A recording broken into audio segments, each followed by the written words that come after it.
about self-sufficient children. Hi. Who are you talking to?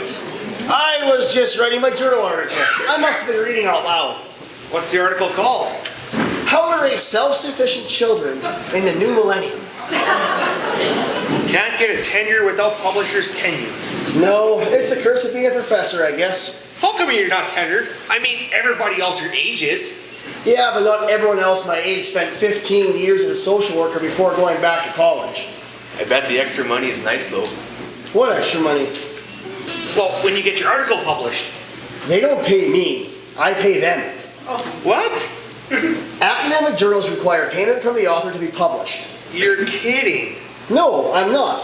The more prestigious the journal, the more work you have to put into the article, the more you have to pay to get it published. So, do they just give away the journals away then? No. Subscribers have to pay for the journals too. How come everyone is not running for these journals? They get money coming in from all directions. It's all about startup costs and developing a reputation. They also have to worry about peer review, distribution, analysis. Oh, forget it, Dad. I already lost interest. Can I ask you about something else?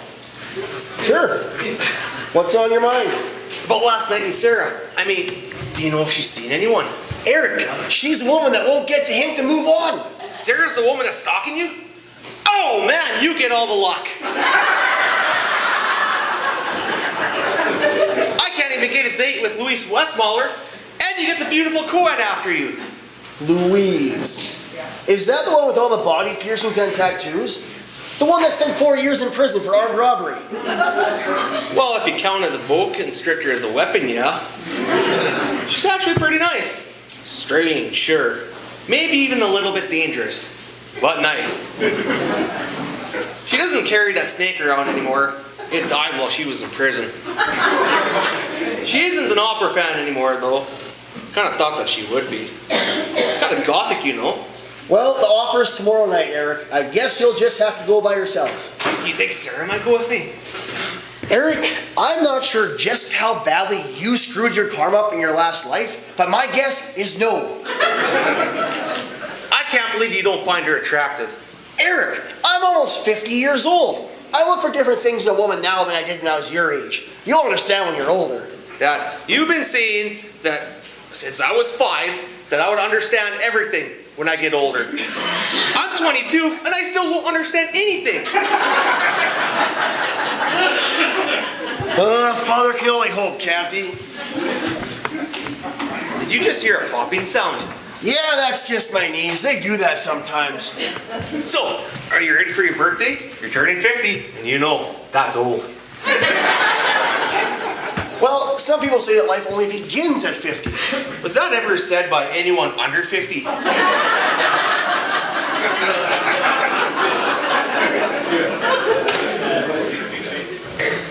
Hi, Dad. See how we're right on time tonight? It's only 6 o'clock.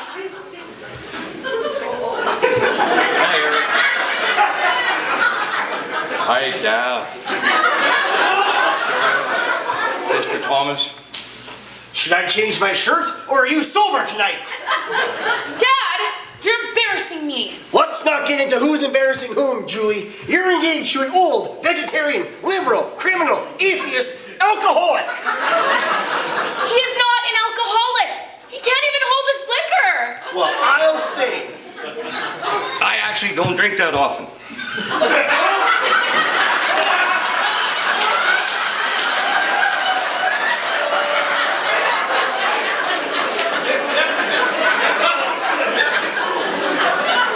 He actually doesn't drink that often. And I'm very sorry about the other night, sir. He is very sorry about the other night. It won't happen again. It won't happen I again. can hear him, Julie.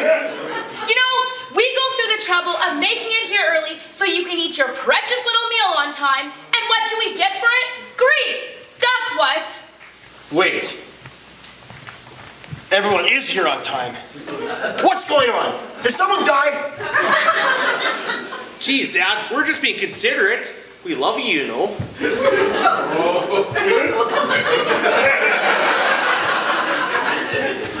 You love me. What's going on? Did the doctor That's it, isn't it? Who's dying? No one's dying! Just stay calm, Dad! Why are you yelling at me? Nice job, Julie. He was nice and calm until you told him he was dying.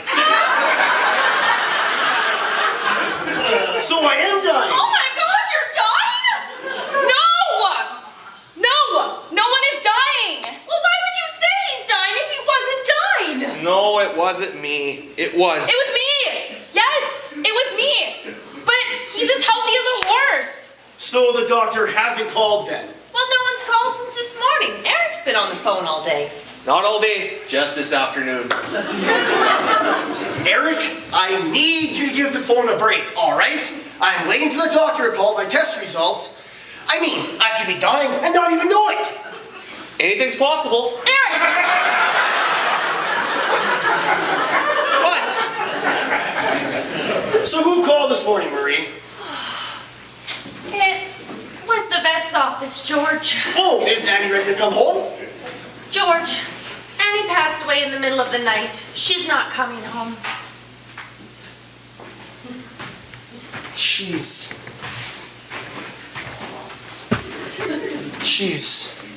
dead?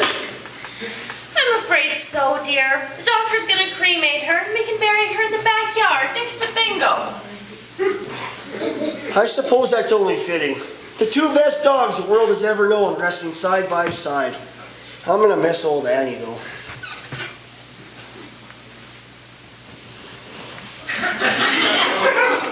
Maybe you could get a nice new puppy and replace her. He didn't mean that, Dad! What did you just say, Douglas? I mean, my neighbor lost his cat, and he got a new kitten, and he seemed to feel better after that. Why not get a new puppy and replace Annie? First of all, cats are cold, selfish, uncaring beasts. You can replace a cat with a mop handle and never know the difference. But replace Annie.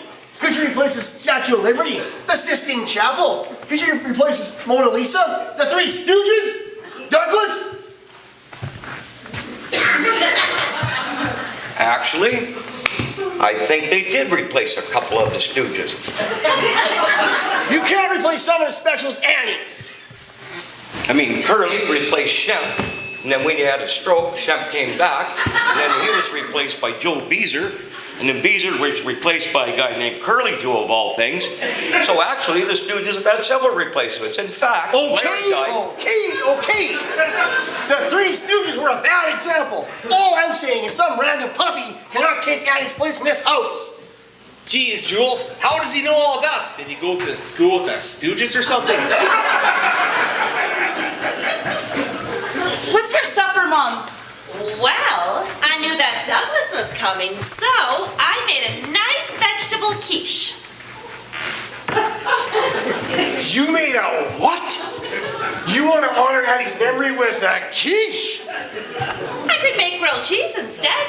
You were always jealous of Annie, weren't you? Now you can get back at her by stomping on her grave with a quiche.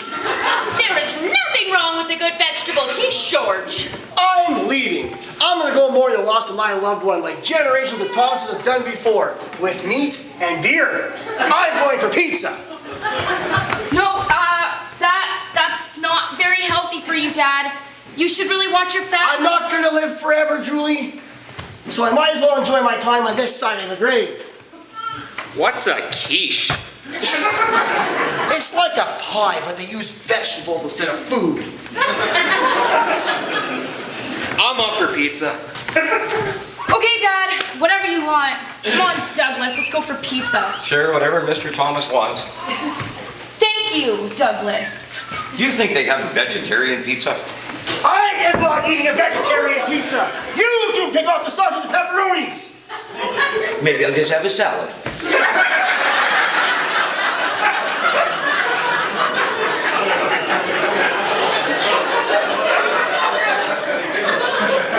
We'll wait in the car, Mom, while you put the quiche in the garbage. I mean, refrigerator. Hi, Mrs. Walters. Please come in. Thank you. There you are, Eric. I brought Steve over for you. Dare I ask why you would do such a thing? Eric asked to take Steve to the opera tomorrow night. You're kidding me. Oh, no, I'm not. It'll do Steve a world of good to get out of the house. He's all mopey and quiet. I bet. What was that, dear? I said that I bet that I can get him out of a shell. A night at the opera will definitely perk him up. I hope so. I can hardly sleep at night. He's so silent. I'm so used to his tantrums and screaming. I'll get him home on Saturday, Mrs. Walters. Well, thank you, Eric. You have a good time. Good night. Bye, Kathy.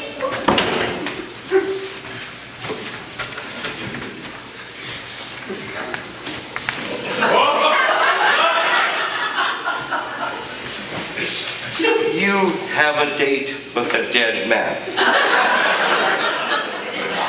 I have an extra ticket. Let's get going. I'm famished. I'll meet you kids outside. I'm just gonna put the quiche away. And George, don't bully Douglas tonight. He might be our son-in-law one day, and we don't want any bad feelings. You know, I'm starting not to hate Douglas. Anybody that likes the Three Stooges can't be all bad. I mean, for a vegetarian, liberal, atheist drunk. I love you, George, but you are horrible at expressing your feelings.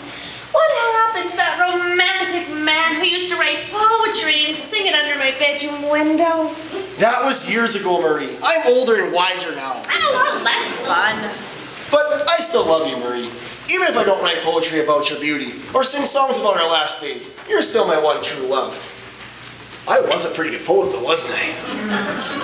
I should maybe try and write some new stuff. It's gotta be easier than writing this journal article.